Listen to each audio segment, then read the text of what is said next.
ये आज पप्पू तुम लोग चर्चा बहुत करते हैं। पप्पू का मतलब होता है शरीर। मैं कहता हूं शादी नहीं करने वाला लड़का काला था तो तुम्हारी बहन काली होती तो तुम उसको फेंक देती क्या? तो पप्पू चक्रवर्ती की पटरानी कितनी सुंदर होती, अंजना चंदना मैना सुंदरी कितनी सुंदर थी, चंदन वाला कितनी सुंदर थी। आज चक्रवर्ती की सुभद्रा पटनारी हुई तो टिकट लगती देखी, लेकिन कोई सतियों को अहंकार रहा क्या? नहीं रहा बाबा। तो रूप का भी मत करना चाहिए। हाँ, ये सोचना चाहिए कोई बेटा सुंदर है, कोई बहन सुंदर है तो उसको ये सोचना चाहिए कि मैंने पूर्व जन्म में मूर्ति अच्छी साफ की थी तो मेरा सुंदर आते ही नाम कर नाम कर रहे हैं, अच्छी आवाज आ रही है ना? अनुराधा पूर्वा भक्तमरा प्रणति मौली मणि प्रेमाणा सुस्वरना, कोयल का सुस्वरना, कौआ का दुस्वरना, जो सुंदर है उसका आदि नाम का, किसी का स्थिर नाम का। देवरानी पूरा भोजन बनाती जेठानी परोस देती उसका नाम हो जाता है ना? उसका नाम नहीं होता है, उसका यशकीर्ति नाम है।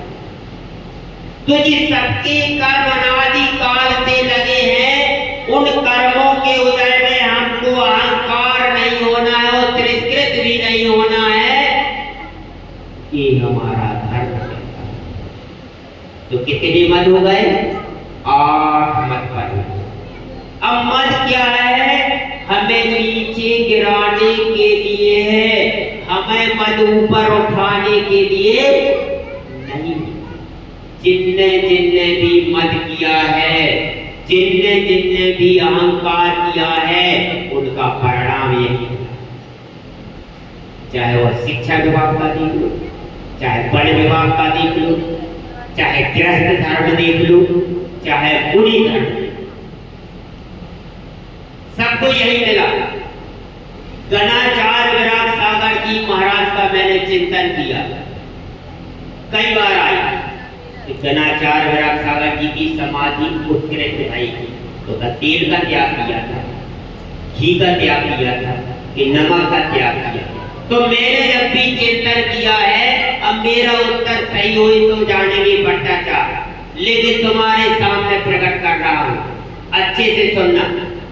गणाचार्य जी विराट सागर जी महाराज की सेरू भैया समाधि का कारण मैंने चिंतन किया है तो क्या है?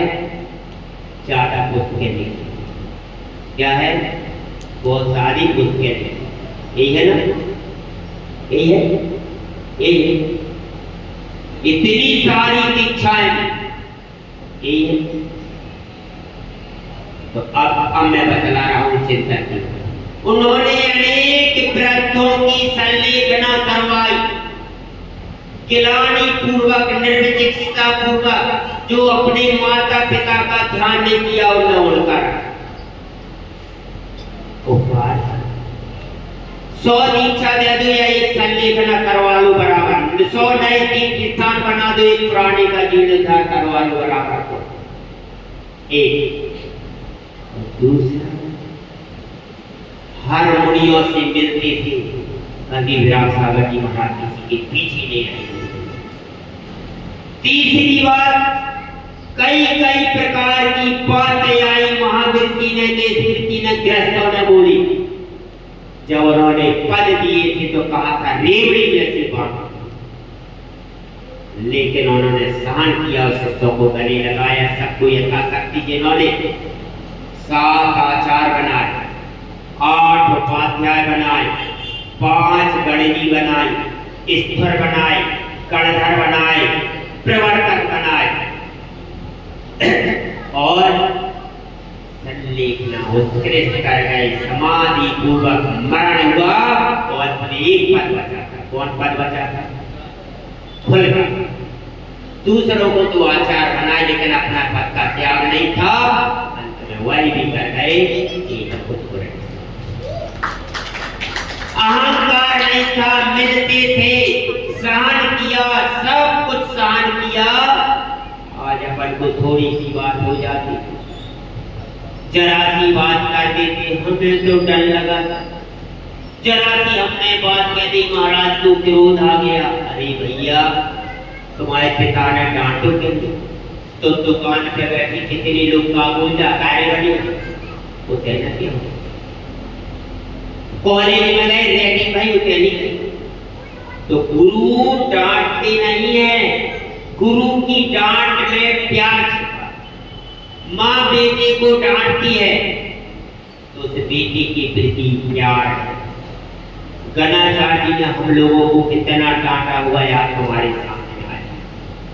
तो योग शिष्य को शीशी दो प्रकार की होती है। एक शीशी में औषधि टॉनिक है, दूध है, उसमें डांट लगी है, और खाली शीशी वह बिक रही है।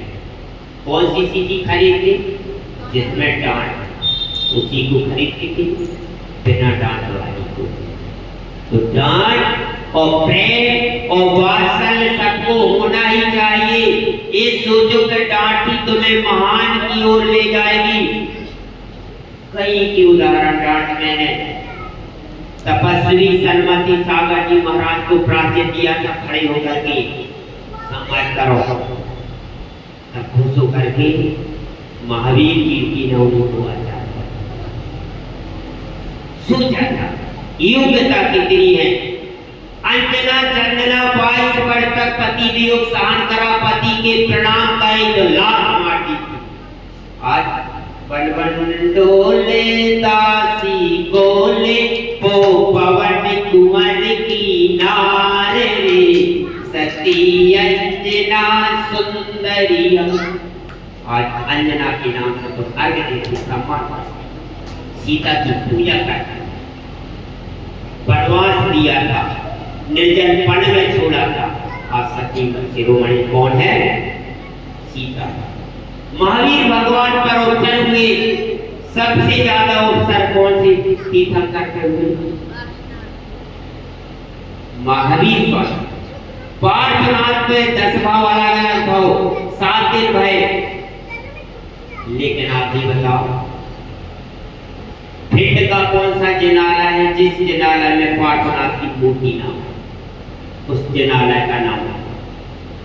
जिस जिनालय में पार्श्वनाथ की मूर्ति नहीं है, हाथ ऊंचा करे, कोई बताएगा? कर दे हाथ जल्दी ऊंचा। जिस जिनालय में भिंड की 45 मंदिर है, किस जिनालय में पार्श्वनाथ की मूर्ति नहीं है? कोई बताएगा? नहीं बता। हाँ, खड़ी हो, जल्दी खड़ी हो जाओ।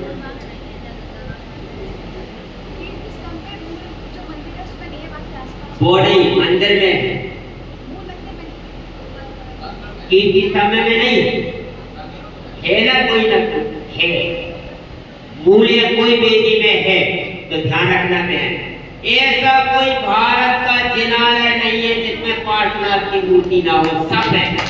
अब क्या है कि उन्होंने 7 दिन का अवसर लगातार, इसलिए उनकी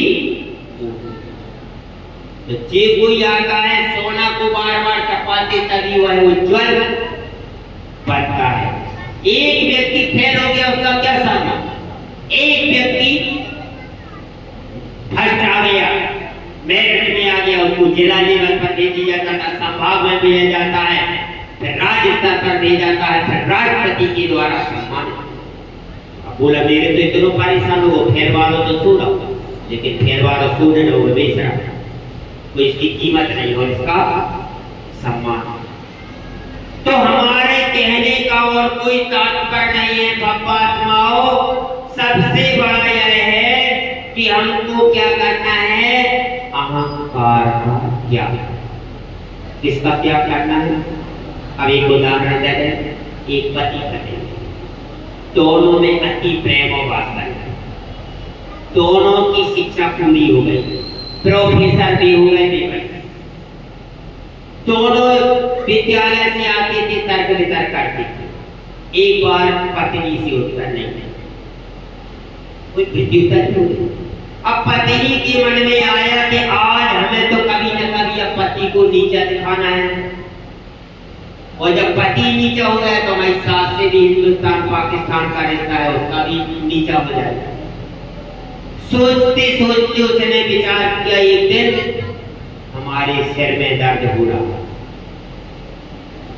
भिंड की मुख्य डॉक्टर के पास गई, इलाज नहीं हुआ, भोपाल गई, ठीक नहीं हुई, बहाना बनाती थी, दवाई फेर देती थी, दिल्ली गई, इलाज नहीं हुआ कर पति ने पूछ लिया, मैं समझ में नहीं आता इतना इतना डॉक्टर आए तो ठीक क्यों नहीं हो रहे? तो बोले हम ठीक हो जाएंगे। बोले आज नहीं कल हमारा उपाय कर देना। बोले कैसे? बोले दिन निकलने के पूर्व सासू जी बाल मुड़वा करके काला मुख करके आ जान तो ठीक हो जाए। और ये पति समझ गया। अब उसको भी पागल है, ये नीचा दिखाना चाहती है अपनी माँ को, मेरी माँ को सास। उसने भी युक्ति से काम लिया, 20 किलोमीटर दूरी पर ससुराल थी। बोले काला करके मुख मड़वा करके मां जाएंगे तो चिंता नहीं। सुबह पत्र लिख दिया, एक दिन पहले आदरणीय सासू जी अपनी लाड़ली बेटी शकुंतला की तबीयत बहुत खराब, उसको तो स्वप्न आया है कि मां काला मुख करके बाल मड़वा करके आ जाए, हम सब हो जाए। उसने अपनी बेटी से सलाह ली, बताओ क्या करना है? सास से सलाह दी कि बेटा बहुत पढ़ाया लिखाया, प्रोफेसर बना दिया, चलिए। बोले हमें तो शर्म लगा। बोले काजल की डिबिया ले लो, कांगा लगाई और बाल मड़वा लो, दिन निकलने के पहले चले जाओ। उधर पति पत्नी इंतजार में थे, दोनों खुश थे। पत्नी ने अच्छा पोहा जलेबी बना दिया, खाइए श्रीमान, दिखाया। घंटी बजी, बोले आया है कोई? बोले हाँ। नौकर की कहा जाओ। टक टक चप्पल की आवाज आ रही जीना। तो पत्नी ने कहा विंसेंट तो हो ही रही है, एक चूहा सुना दिया। पत्नी ने पति से, देखो यह वीरवाणी के चाले सिर मुंडे मत पाए। और जलेबी भी खा रही थी। बोले नहीं सुना? बोले सुना तो। बोले एक बार सुना, देखो यह वीरवाणी के चाले सिर मुंडे मत काले। तो उन्होंने कहा देखो यह मर्दों की थीरी अम्मा मेरी है गति। आ गई थी, काला मुख हो गया। समझ गए ना? अहंकार के पीछे दूसरों को गड्ढा खोदा, उससे हम गड्ढे में गिर गए। तो आज के प्रवचन से सार यह है कि अहंकार नहीं कीना चाहिए, मान नहीं होना चाहिए और स्वाभिमान होना नहीं चाहिए। यह हमने आपसे बता दिया है। इस प्रवचन का सारांश है, अहंकार को त्यागो, गौरव रखो, गर्व रखो और ममकार ममत धैर्य और वास्तव। फिर से सुनेंगे कल 8:15 बजे आइए आपकी कक्षा बाल विज्ञान, उसकी भी परीक्षा अपने तरीके से लेंगे, इनाम सम्मान हो। और 3:30 बजे चलती है वह भी आज